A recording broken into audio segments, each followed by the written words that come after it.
السلام عليكم ورحمة الله وبركاته إن الحمد لله نحمده ونصلي على رسوله الكريم أما بعد الحمد لله ইনশাআল্লাহ প্রশংসা জ্ঞাপন করছি যে আল্লাহ রাব্বুল আলামিন বিচার দিবসের মালিক।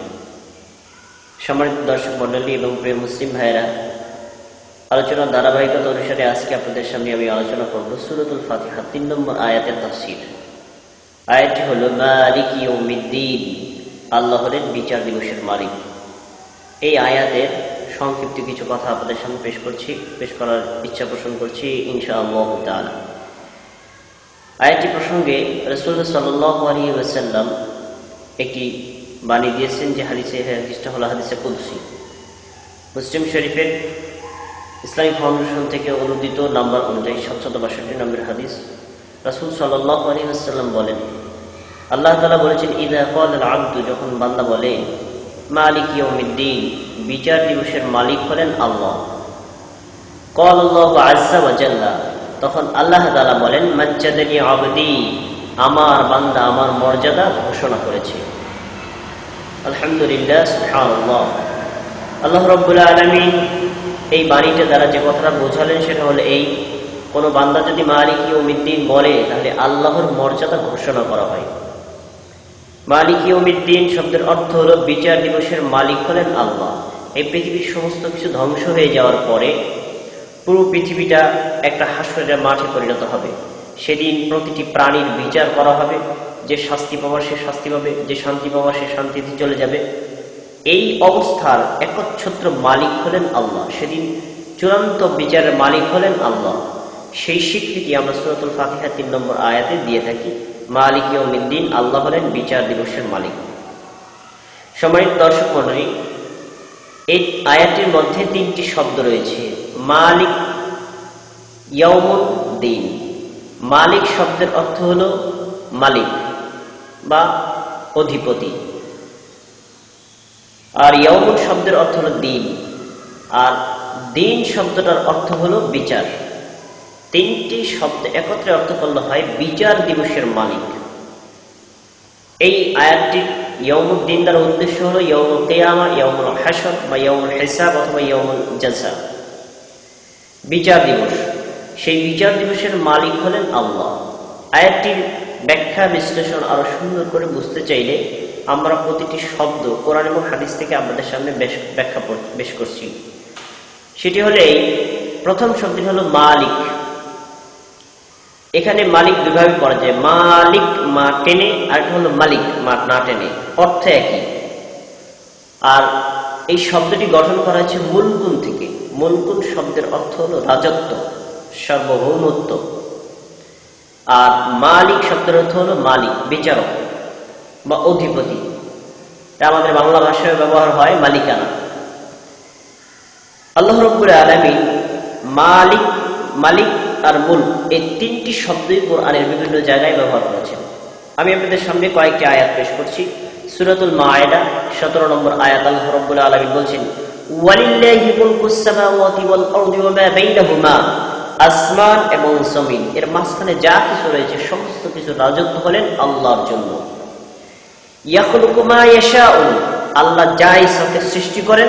আল্লাহু আলা কুল্লি শাইইন কাদির, তিনি প্রত্যেকটা কাজ করতে সক্ষম, তিনি সকল কিছু সৃষ্টি করতে সক্ষম। এখানে আল্লাহ রাব্বুল আলামিন যে শব্দটা ব্যবহার করেছেন ওয়ালিল্লাহি মুলক, আল্লাহর জন্যই রাজত্ব, এখানে মুলক শব্দটা এসেছে। অনুরূপভাবে সূরাতুল ফাতহার 14 নম্বর আয়াতে আল্লাহ রাব্বুল আলামিন বলছেন, ওয়ালিল্লাহি মুলকুস সামাওয়াতি ওয়াল আরদি ইয়াগফিরু লিমান ইয়াশা ওয়া ইউআযযিবু মান ইয়াশা আল্লাহু আলা ওয়া কানা আল্লাহু গফুরুর রহিমা। আসমান এবং জমিনের রাজত্ব হলো আল্লাহ। এর ভিতরে আল্লাহ যাকে ইচ্ছা তাকে ক্ষমা করে দিবেন, যাকে ইচ্ছা তাকে শাস্তি দিবেন। আর আল্লাহ হচ্ছেন পরম করুণাময় এবং ক্ষমাশীল।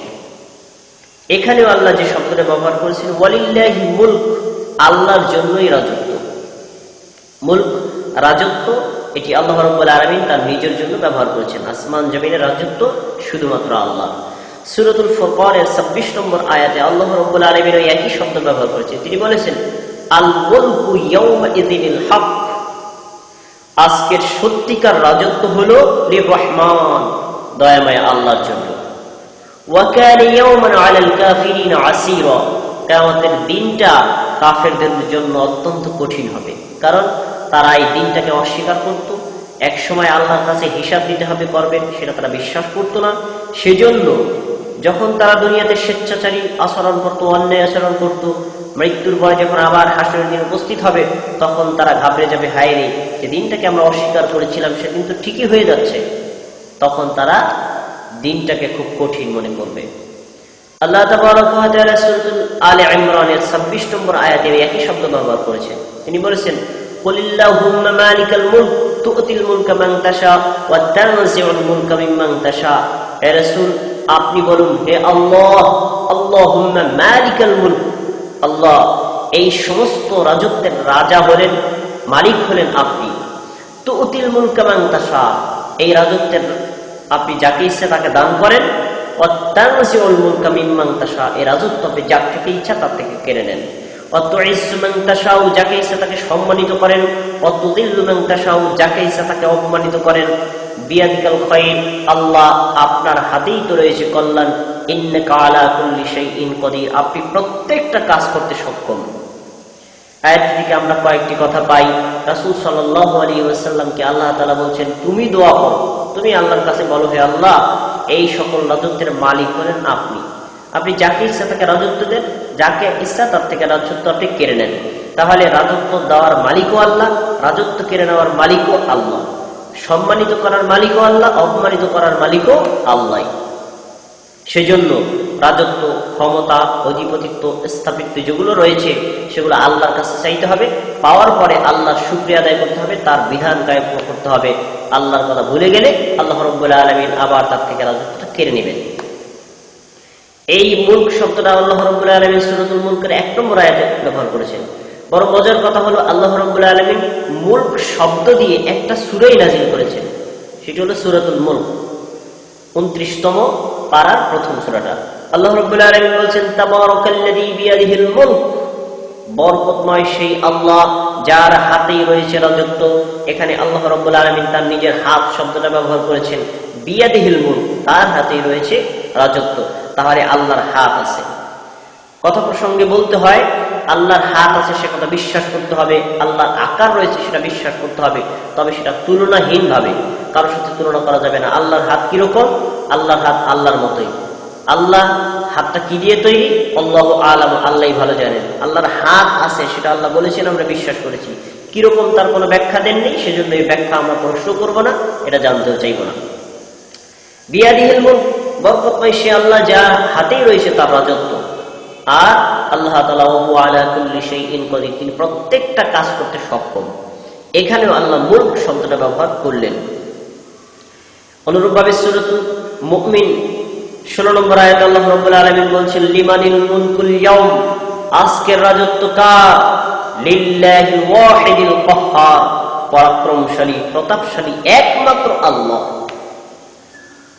কিয়ামতের দিন সমস্ত রাজা, সমস্ত বাদশা, সমস্ত প্রধানমন্ত্রী, সমস্ত রাষ্ট্রপতি, সকলকে, এমনকি প্রত্যেকটা প্রাণীকে বিচারের জন্য কারাগারে উপস্থিত করা হবে।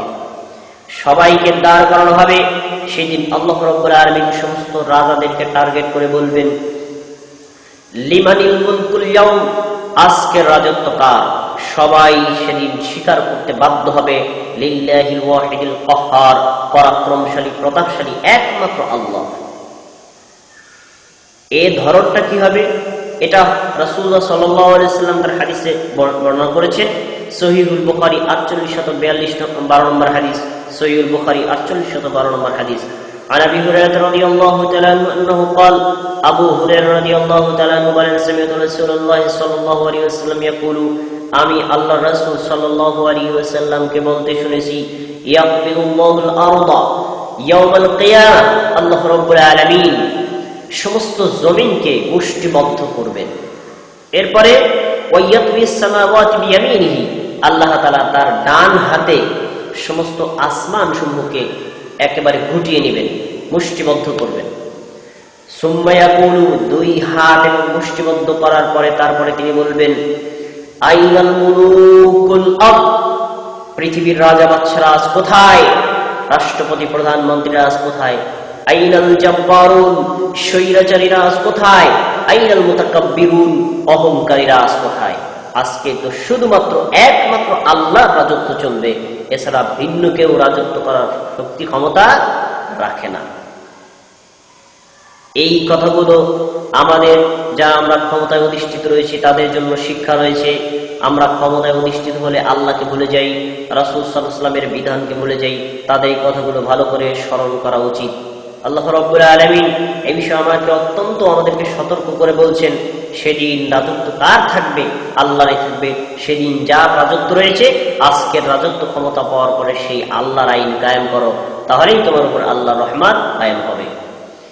সহিহ বুখারী 6205 নম্বর হাদিস, রাসূলুল্লাহ সাল্লাল্লাহু আলাইহি ওয়াসাল্লামের সাহাবী আবু হুরায়রা রাদিয়াল্লাহু তাআলা বলেন, ক্বালা রাসূলুল্লাহ সাল্লাল্লাহু আলাইহি ওয়াসাল্লাম, আল্লাহ রাসূল সাল্লাল্লাহু আলাইহি ওয়াসাল্লাম বলেছেন, আখানাল আসমাউ ইয়াউমাল কিয়ামা, কিয়ামতের দিন সবচেয়ে নিকৃষ্ট নাম হলো ইনদাল্লাহ, আল্লাহর নিকটে, রাজুলুন তাসাম্মা মালিকাল আমলাক, ওই ব্যক্তির নাম যে তার নামটা রেখেছে শাহানশাহ, বাদশার বাদশা, সম্রাটের সম্রাট, রাজার রাজা, বাদশার বাদশা, প্রধানমন্ত্রী, এরকম উচ্চ অহংকারমূলক শব্দ যারা ব্যবহার করেছে, সেই ব্যক্তি এবং তার নামটা আল্লাহর কাছে সবচেয়ে ঘৃণিত বলে গণ্য হবে। কেননা কিয়ামতের দিন সমস্ত বাদশার বাদশা হবেন আল্লাহ। আল্লাহর নাম হলো শাহানশাহ, আল্লাহর নাম হলো মালিকুল আমলাক। সেই নামটা যদি কেউ ব্যবহার করে, আল্লাহ রাব্বুল আলামিন তাকে অত্যন্ত ঘৃণা করবেন, তার নামটাও ঘৃণা করবেন।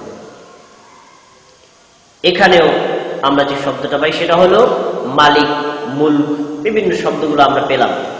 সূরাতুন নাসের 2 থেকে 3 নম্বর আয়াতে আল্লাহ রাব্বুল আলামিন একই শব্দ ব্যবহার করেছেন, মালিকিন নাস, আল্লাহ হচ্ছেন মানুষের মালিক, আর ইলাহিন নাস, তিনি হচ্ছেন মানুষের ইলাহ।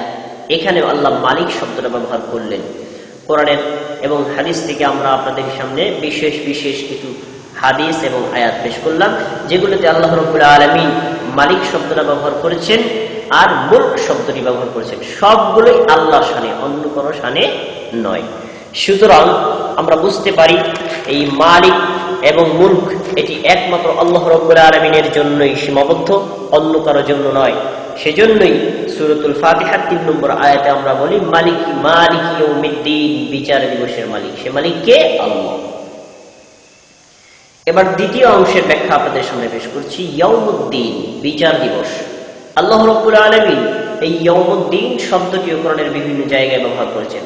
রাসূলুল্লাহ সাল্লাল্লাহু আলাইহি ওয়াসাল্লাম তিনি তার হাদিসের মধ্যেও ইয়াউমুদ্দিন শব্দটি বিভিন্ন জায়গায় ব্যবহার করেছেন। যেমন সূরাতুশ শুআরা 82 নম্বর আয়াত, আল্লাহ তাআলা ইব্রাহিম আলাইহিস সালামের একটা বক্তব্য তুলে ধরেছেন। ইব্রাহিম আলাইহিস সালাম বলেছিলেন, ওয়াল্লাযী আতমাউ আইয়াগফিরা লি খাতিআতি ইয়াউমুদ্দিন, আমি ওই আল্লাহর কাছে আশা পোষণ করছি বিচার দিবসে তিনি আমার গুনাহগুলো ক্ষমা করে দিবেন।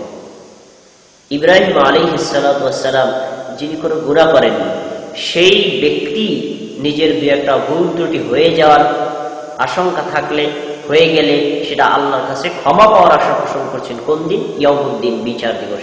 এখানে আল্লাহ তাআলা যে শব্দটা ব্যবহার করেছেন ইয়াউমুদ্দিন, বিচার দিবস। অনুরূপভাবে সূরাতুল হিজরের 35 নম্বর আয়াত আল্লাহ রাব্বুল আলামিন বলেছেন, ওয়া ইন্না আলাইকা লা'নাতা ইলা ইয়াউমিদ্দিন। ইবলিস শয়তানকে টার্গেট করে আল্লাহ বলছেন, তুই আমার কাছে অবসর চালি, তুই আমার কাছে সুযোগ চালি, আচ্ছা ঠিক আছে, তোকে আমি সুযোগও দিলাম, আর জেনে রাখ কিয়ামত পর্যন্ত, বিচার দিবস পর্যন্ত আমার পক্ষ থেকে তোর উপর লানত, অভিশাপ নাযিল হবে। ওয়া ইন্না আলাইকা লা'নাতা ইলা ইয়াউমিদ্দিন, বিচার দিবস পর্যন্ত তোর উপর লানত পতিত হবে। এখানেও আল্লাহ তাআলা ইয়াউমুদ্দিন শব্দটা ব্যবহার করেছেন। অনুরূপভাবে সূরাতুস সাফফাতে 20 এবং 21 নম্বর আয়াতে আল্লাহ রাব্বুল আলামিন একই শব্দ ব্যবহার করেছেন। তিনি এর একটু ব্যাখ্যাও দিয়েছেন। وقالوا يا ويلنا هذا يوم الدين, যারা কাফের, যারা মুশরিক, যারা অমুসলিম, তারা মৃত্যুর পরে পুনরায় আবার পুনরুজ্জীবিত হয়ে আল্লাহর কাছে নিজের বিচার ফয়সালা, নিজের কর্মকাণ্ডের হিসাব দিতে হবে। তারা তো সেটাকে অস্বীকার করে এবং করেছিল। তখন ক্বালু, বিচারের দিবসে তারা বলবে, ইয়া ওয়াইলানা, হায় আমাদের জন্য আফসোস, হাযা ইয়াউমুদ্দিন, এটাই তো সেই দিন যে দিনটাকে সেই দিনটাকে আমরা অস্বীকার করেছিলাম। আর হাযা ইয়াউমুল ফাসলি আল্লাযী কুনতুম বিহি তুকাযযিবুন, এটাই তো সেই বিচার ফয়সালার দিন যেই দিনটাকে তোমরা মিথ্যা প্রতিপন্ন করেছিলে। কাফের মুশরিকরা বলল, এখনো অনেকে বলে, নাস্তিক যারা রয়েছে, এই পার্থিব জীবনটাই হলো শেষ, এরপরে আর কোনো হিসাব ফিসাব কিছু হবে না, মানুষের রক্ত মাংস সবগুলো মাটির সাথে মিশে যাবে, দ্বিতীয়বার আর পুনরুজ্জীবিত হতে হবে না। সেদিন এই সকল কাফের এবং নাস্তিকরা সেদিন আফসোস করে বলবে, হাযা ইয়াউমুল ফাসলি, এটাই তো সেই বিচারের দিন, আল্লাযী কুনতুম বিহি তুকাযযিবুন, যেই দিনটাকে তোমরা মিথ্যা প্রতিপন্ন করতে। এখানেও আল্লাহ রাব্বুল আলামিন দুটি শব্দ ব্যবহার করেছেন, ইয়াউমুদ্দিন ওয়া ইয়াউমুল ফাসল। ইয়াউমুদ্দিন যেটা, ইয়াউমুল ফাসল সেটাই। ইয়াউমুদ্দিন হলে বিচার দিবস, ইয়াউমুল ফাসল কত, ফয়সালা দিবস। সূরাতুজ যারিয়াতের 12 এবং 14 নম্বর আয়াতে আল্লাহ রাব্বুল আলামিন একই শব্দ ব্যবহার করেছেন। তিনি বলেছেন, ইয়াসআলুনা আইয়ানা ইয়াউমুদ্দিন, তারা আপনাকে জিজ্ঞেস করে ইয়াউমুদ্দিন বা বিচার দিবস কোন দিন। এখন তার ব্যাখ্যা দিয়েছেন, ইয়াউমা হুম আলান নারি ইফতানুন, ওটা এই দিন যেই দিনে তাদের পাপের কারণে তাদেরকে জাহান্নামে আগুনে নিক্ষেপ করা হবে। যুকু ফিতনাতাকুম হাযাল্লাযী কুনতুম বিহি তাস্তাজিলুন, নিক্ষেপ করার সময় তাদেরকে বলা হবে, যেই দিনটার ব্যাপারে তোমরা তাড়াহুড়া করছিলে, তোমরা বলছিলে কই বিচার দিব, কিছুই তো হবে না, তো যদি হয় তো এখনই বিচার দিবস হোক, আমরা দেখি কেমন সেই মজাটা। এই মজা বুঝতে চেয়েছিলে, যুকু, আজকে তার স্বাদ আস্বাদন করো, আল্লাযী কুনতুম বিহি তাস্তাজিলুন, যেই দিনটার জন্য তোমরা তাড়াহুড়া করছিলে, বলছিলে বিচার দিবস যদি হয় তাহলে এখনই হয়ে যাক, কিছুটা দিন পরে হলেও হলো, এখন বোঝো তার মজাটা কি। যারা বিচার দিবস, যারা পরকালকে, পুনরুত্থান দিবসকে অস্বীকার করে, তাদের জন্য এই ধরনের কঠিন শাস্তি আল্লাহ তাআলা নির্দিষ্ট করে রেখেছেন। ইয়াউমুদ্দিনের ব্যাখ্যা আল্লাহ রাব্বুল আলামিন আরো সুন্দর করে দিয়েছেন।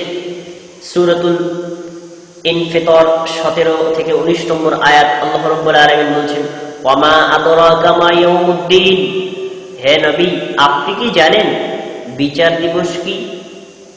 ওয়ামা আদরাকা মা ইয়াউমুদ্দিন, আপনি কি জানেন বিচার দিবস কি? সুম্মা মা আদরাকা মা ইয়াউমুদ্দিন, অতঃপর আপনি কি জানেন বিচার দিবস কি? আল্লাহ তাআলা রাসূল সাল্লাল্লাহু আলাইহি ওয়াসাল্লামকে দুইবার প্রশ্ন করেছেন। প্রশ্ন করে দিনটা সম্পর্কে বোঝার জন্য একটু মনোযোগ আকর্ষণ করছে, এরপর তার ব্যাখ্যা দিচ্ছেন। সে ব্যাখ্যাটা কি? ইয়াউমা লা তামলিকু নাফসুন লিনাফসিন শাইআ ওয়াল আমরু ইয়াউমাইযিন লিল্লাহ, ও দিনটার দুইটা বৈশিষ্ট্য। এক হলো সেই দিন কোনো প্রাণী কোনো প্রাণীর কাজে আসবে না, কোনো ব্যক্তির কোনো উপকার করতে পারবে না, একজন ব্যক্তি আরেকজনের কোনো উপকার করতে পারবে না, কোনো পীর বুজুর্গ কোনো মুরিদের উপকার করতে পারবে না, কোনো মুরিদ কোনো পীরের উপকার করতে পারবে না, কোনো রাষ্ট্রপতি তার অধীনস্থ লোকদের উপকার করতে পারবে না, কোনো নেতা তার অনুসারীদের উপকার করতে পারবে না, কোনো অনুসারীরা তার নেতার কোনো উপকার করতে পারবে না। ইয়াউমা লা তামলিকু নাফসুন লিনাফসিন শাইআ, আল্লাহ রাব্বুল আলামিন এখানে নাফসুন শব্দটা ব্যবহার করছেন, কোন আত্মাই কোন প্রাণী অন্য প্রাণীর কোনো উপকার করতে পারবে না, প্রথম বৈশিষ্ট্য। 2 নাম্বার হলো ওয়াল আমরু ইয়াউমাইযিন লিল্লাহ, সেদিন চূড়ান্ত সিদ্ধান্ত আল্লাহর জন্যই নির্দিষ্ট, আল্লাহ যা সিদ্ধান্ত দিবেন তাই হবে, সেটাকে উল্টিয়ে দেওয়ার মতো ক্ষমতা কারো থাকবে না। আজকে যে আমরা পার্থিব দিবসে পীর বুজুর্গ ওলিয়া উলিয়া গাউস কুতুবদেরকে নিজেদের মানে মুক্তি পাওয়ার জন্য একটা কান্ডারি হিসেবে গ্রহণ করে নিয়েছি, কিয়ামতের দিন তাদের কোনো 5 পয়সা কাজে লাগবে না, তারা আপনার কোনো উপকারই করতে পারবে না। কিসের পীর বুজুর্গ, কিসের অলি, কিসের গাউস কুতুব? এবার দেখেন না, সর্বকালের সর্বশ্রেষ্ঠ নবী বিশ্ব নবী মুহাম্মদুর রাসূলুল্লাহ সাল্লাল্লাহু আলাইহি ওয়াসাল্লাম একেবারে স্বতন্ত্রভাবে সতর্ক করে বলছেন, আমিও তোমাদের কোনো উপকার করতে পারবো না। সহিহুল বুখারী 4771 নম্বর হাদিস, সহিহুল বুখারী 4771 নম্বর হাদিস, আন্না আবু হুরায়রা রাদিয়াল্লাহু তাআলা আনহু قال, আবু হুরায়রা রাদিয়াল্লাহু তাআলা আনহু বলেন, قام رسول الله صلى الله عليه وسلم حين أنزل الله وأنذر عشيرتك الأقربين, সূরাতুশ শুআরার 114 নম্বর আয়াত যখন আল্লাহ তাআলা নাযিল করলেন, আয়াতটা হলো ওয়াআনযির আশীরাতাকাল আকরাবিন, হে নবী আপনার নিকট আত্মীয়দেরকে আপনি ভীতি প্রদর্শন করুন। এই আয়াতটি যখন নাযিল হলো, আল্লাহ রাসূল সাল্লাল্লাহু আলাইহি ওয়াসাল্লাম সকলের উদ্দেশ্যে দাঁড়িয়ে ভাষণ দিতে দাঁড়ালেন। ভাষণ দিতে দাঁড়িয়ে তিনি বললেন, ইয়া মা'শার কুরাইশ, হে কুরাইশ গোষ্ঠী, হে কুরাইশ জাতি, হে কুরাইশ বংশধর, ইস্তারু আনফুসাকুম, তোমরা নিজেদেরকে বাঁচাও, নিজেদেরকে জাহান্নামের আগুন থেকে রক্ষা করো। লা উগনি আনকুম মিনাল্লাহি শাইআ, কিয়ামতের দিন আমি আল্লাহর পক্ষ থেকে তোমাদের কোনো উপকার করতে পারবো না। তুমি যদি নিজেকে না বাঁচাও, আমি তোমাদেরকে জাহান্নাম থেকে বাঁচাতে পারবো না। বিশ্বনবী মুহাম্মদ রাসূলুল্লাহ সাল্লাল্লাহু আলাইহি ওয়াসাল্লাম যদি এইভাবে উম্মতকে সতর্ক করে থাকেন, তাই আজকে আমরা পীর বুজুর্গরা যারা বলছি আমার পীর সাহেব নৌকা নিয়ে আসবেন, জাহাজ নিয়ে আসবেন, সেই জাহাজে তুলে আমার মুরিদদেরকে পার করে দিবেন, এরা কি এই আয়াতের প্রতি এই রাসূল সাল্লাল্লাহু আলাইহি ওয়াসাল্লামের হাদিসটি একটু লক্ষ্য করবেন না? সতর্ক হয়ে যান, কোন ব্যক্তি কারো উপকার করতে পারবে না। রাসূলুল্লাহ সাল্লাল্লাহু আলাইহি ওয়াসাল্লাম আরো স্বতন্ত্রভাবে একটু ব্যাখ্যা দিয়ে বলছেন। তিনি বলছেন, ইয়া বানি আব্দে মানাফ, হে আব্দে মানাফের বংশধর, লা উগনি আনকুম মিনাল্লাহি শাইআ, কিয়ামতের দিন আল্লাহর পক্ষ থেকে আমি তোমাদের কোনো উপকার করতে পারবো না। এরপরে তার ফুফু সফিয়াকে স্বতন্ত্রভাবে ডেকে বলছেন, ইয়া সফিয়াতা আম্মাতু রাসূলিল্লাহ সাল্লাল্লাহু আলাইহি ওয়াসাল্লাম, হে রাসূলের ফাতিমা সফিয়া, লা উগনি আনকি মিনাল্লাহি শাইআ, কিয়ামতের দিন আল্লাহর পক্ষ থেকে আমি তোমার 5 পয়সার উপকার করতে পারবো না। এরপরে তিনি বলছেন, ইয়া আব্বাস ইবনে আব্দুল মুত্তালিব, হে আব্দুল মুত্তালিবের ছেলে আব্বাস, লা উগনি আনকা মিনাল্লাহি শাইআ, কিয়ামতের দিন আল্লাহর পক্ষ থেকে আমি রাসূল তোমাকে কোনো উপকার করতে পারবো না। এরপরে তিনি তার কলিজার টুকরা ফাতেমা রাদিয়াল্লাহু তাআলা আনহাকে স্বতন্ত্রভাবে ডেকে বলছেন, ইয়া ফাতিমা বিনত মুহাম্মাদিন সাল্লাল্লাহু আলাইহি ওয়াসাল্লাম, হে মুহাম্মাদের কন্যা ফাতেমা, সালিনি মা শি'তি মিন মালিন, আমার সম্পদের যা কিছু চাওয়ার তুমি চেয়ে নাও, আমি তোমাকে দিতে রাজি আছি, প্রস্তুত আছি, কিন্তু ভালো করে জেনে রাখো যে লা উগনি আনকি মিনাল্লাহি শাইআ, কিয়ামতের দিন আমার আশায় বসে থেকো না, আমি তোমার কোনো উপকার করতে পারবো না। সহিহুল বুখারীর হাদিসে স্পষ্টভাবে প্রমাণ করছে, কেউ যদি শিরক নিয়ে আল্লাহর দরবারে উপস্থিত হয়, কেউ যদি শিরক করে কুফরি করে কিয়ামতের দিন উপস্থিত হয়, রাসূলুল্লাহ সাল্লাল্লাহু আলাইহি ওয়াসাল্লাম তার একটু উপকার করতে পারবেন না, জাহান্নাম থেকে মুক্তির কোনো ব্যবস্থা করতে পারবেন না। আমি যদি নিজেকে সংশোধন না করি, নিজেকে যদি জাহান্নাম থেকে না বাঁচাই, আল্লাহ আমাকে কখনো বাঁচাবেন না, আর রাসূল সাল্লাল্লাহু আলাইহি ওয়াসাল্লাম আমাকে বাঁচার জন্য কোনো সুপারিশও করবেন না। বিশ্বনবী মুহাম্মদ রাসূলুল্লাহ সাল্লাল্লাহু আলাইহি ওয়াসাল্লাম তার নিজের বংশের লোকদেরকে, নিজের ফুফুকে, নিজের চাচাকে, নিজের কন্যাকে যদি এইভাবে সতর্ক করে বলেন, আমি তোমাদের কোনো উপকার করতে পারবো না, তাহলে তোমার পীর, তোমার বুজুর্গ, তোমার ওলি, তোমার গাউস, তোমার কুতুব, এই সকল ব্যক্তিত্বের তো অস্তিত্বই থাকবে না। কার আশায় বসিয়াত মুসলিম, কেউ কারো কোনো উপকার করতে পারবে না। এই জন্য আমরা শুধুমাত্র আল্লাহর কাছেই ক্ষমা চাইব, তার কাছে মাফ চাইব এবং তার কাছে নির্ভর করব, অন্য কারো আশায় বসে থাকা যাবে না। সহিহুল মুসলিম 540 নম্বর হাদিস, আন আয়েশা রাদিয়াল্লাহু তাআলা আনহা قالت, আয়েশা রাদিয়াল্লাহু তাআলা আনহা বলেন, কুলতু ইয়া রাসূলুল্লাহ, আমি বললাম হে আল্লাহর রাসূল, ইবনে জুদআন কানা ফিল জাহিলিয়াতি, ইবনে জুদআন নামে একজন ব্যক্তি ছিল জাহেলি যুগে। ইয়াসিলুর রহিমা, সে আত্মীয়তার সম্পর্ক রক্ষা করত। ওয়ায়ুতইমুল মিসকিন, আর মিসকিনদেরকে খাদ্যের ব্যবস্থা করে দিত। ফাহাল যাকা নাফিউহু, এই যে দুইটা উত্তম এবং নেক কাজ করত, এই নেক কাজ কি তার কোনো উপকার করবে? একটা হলো আত্মীয়তার সম্পর্ক রক্ষা করা, আর হলো গরিব মিসকিনদের খাদ্যের ব্যবস্থা করা, যারা অসহায়, ইনকাম করতে পারে না, তাদের খাদ্যের ব্যবস্থা করে দেওয়া। এই গুরুত্বপূর্ণ দুইটি নেক আমল ইবনে জুদআন জাহিল যুগে করত, তার এতে কোনো উপকার হবে? ক্বালা রাসূলুল্লাহ সাল্লাল্লাহু আলাইহি ওয়াসাল্লাম বললেন, লা তানফাউহু, তার এই নেক আমল কোনোই উপকার করতে পারবে না। ইন্নাহু লাম ইয়াকুল ইয়াওমান, কেননা সে একদিনও আল্লাহর কাছে বলেনি, রব্বি গফিরলি খতিআতি ইয়াউমিদ্দিন, হে আমার প্রভু, বিচার দিবসে আপনি আমার গুনাহগুলো ক্ষমা করে দিবেন। হে আমার প্রভু, আমি পৃথিবীতে যে অন্যায় করেছি, বিচার দিবসে আপনি আমার গুনাহগুলো ক্ষমা করে দিবেন।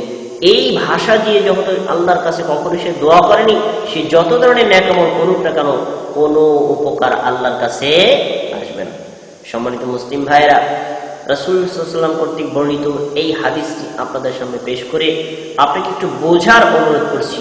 সেটি হলো এই, এখানে যে শব্দটা আসছে রব্বি গফিরলি খতিআতি ইয়াউমিদ্দিন, হে আমার প্রভু, বিচার দিবসে আপনি আমার পাপগুলো ক্ষমা করে দিবেন।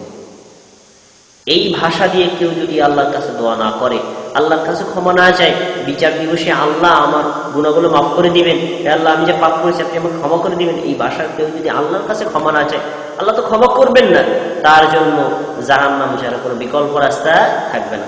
এখানে যে শব্দটা আছে ইয়াউমুদ্দিন, আমি কিন্তু এই ইয়াউমুদ্দিনের জন্যই হাদিসটা এখানে আপনার সামনে পেশ করেছি। আমি তাফসীর করতেছিলাম মালিক ইয়াউমিদ্দিনের। মালিক মানে বিচার, মালিক মানে মালিক, ইয়াউমুদ্দিন মানে বিচার দিবস। বিচার দিবসের মালিক একমাত্র আল্লাহ।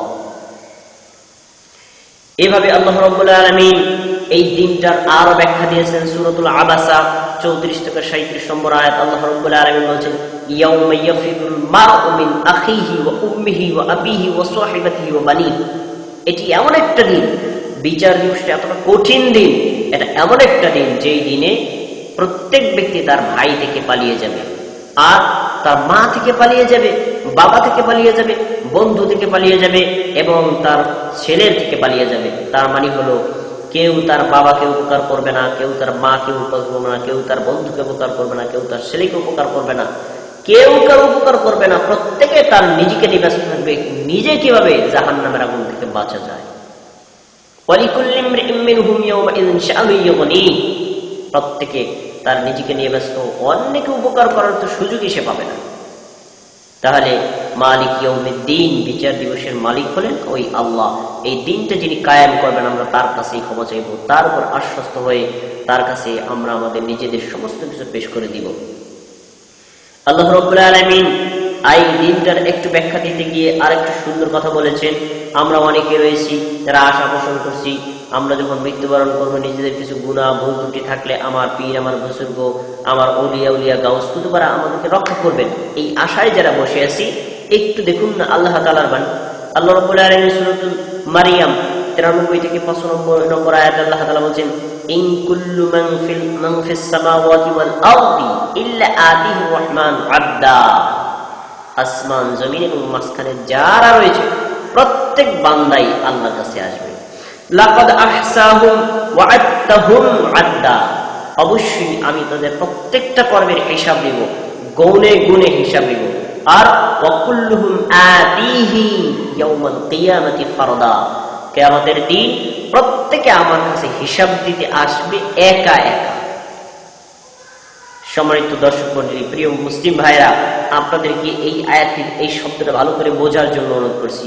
অকুল্লুহুম আতিহি ইয়াউমাল কিয়ামাতি ফারদা, সেদিন প্রত্যেকে কিয়ামতের দিন আল্লাহর কাছে হিসাব দিতে আসবে ফারদা, একা একা। ফারদুন শব্দের অর্থ একা, একক, এলোন, একা যাবে। আমি আমার নিজের হিসাব আল্লাহর কাছে দিতে যাব, আমার সাথে কোনো পীর বুজুর্গ ওলিয়া উলিয়া গাউস কুতুব কেউ যাবে না। উপকার করবে কোথায়? সেও আবার বিশ্বাস যখন যাবে আল্লাহর কাছে, তখন সে নিজে নিজের হিসাব দিবে। বাবা পীর, দাদা পীর, কেবলা হুজুর কেউ তাকে রক্ষা করতে পারবে না। এরপরে দেখুন, এই যে আমরা আয়াতটি আপনাদের সামনে পেশ করলাম, মালিক ইয়াউমিদ্দিন, আল্লাহ রাব্বুল আলামিন এখানে মালিক ইয়াউমিদ্দিন, ইয়াউমিদ্দিন শব্দটা ব্যবহার করেছেন।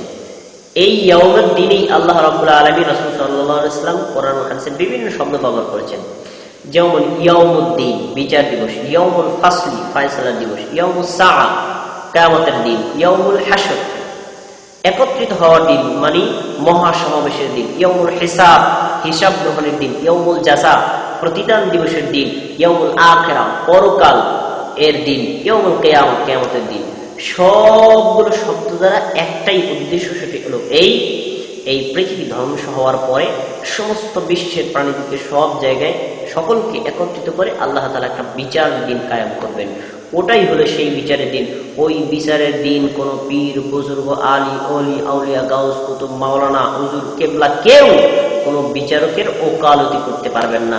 সেদিন প্রত্যেকে তার নিজের হিসাব দিতে হবে, একচ্ছত্র বিচারের মালিক থাকবেন আল্লাহ। এই কথাটাই আমরা সূরাতুল ফাতিহার 3 নম্বর আয়াতে বারবার ঘোষণা দিয়ে থাকি, সেটা হলো এই মালিক ইয়াউমিদ্দিন, আল্লাহ ওই বিচার দিবসের মালিক হলেন শুধুমাত্র আপনি। এই কথাটা বুঝে শুনে যদি কেউ বলে, আল্লাহ রাব্বুল আলামিন তার কথাটাই জবাব দিয়ে বলেন, মাজ্জাদানি আবদি, আমার বান্দা আমার মর্যাদা ঘোষণা করেছে। সম্মানিত দর্শক মণ্ডলী, সূরাতুল ফাতিহার ৩ নম্বর আয়াতের থেকে আমরা কোরআন এবং হাদিস থেকে যে কথাগুলো জানলাম, সে কথাগুলো হৃদয়ে অনুধাবন করার এবং এ কথাগুলো বোঝার, এর উপর আমল করার তৌফিক দান করুন। আমিন। সুবহানাকাল্লাহুম্মা ওয়া বিহামদিকা আশহাদু আল লা ইলাহা ইল্লা আনতা আস্তাগফিরুকা ওয়া আতুবু ইলাইক। আসসালামু আলাইকুম ওয়া রাহমাতুল্লাহি ওয়া বারাকাতুহু।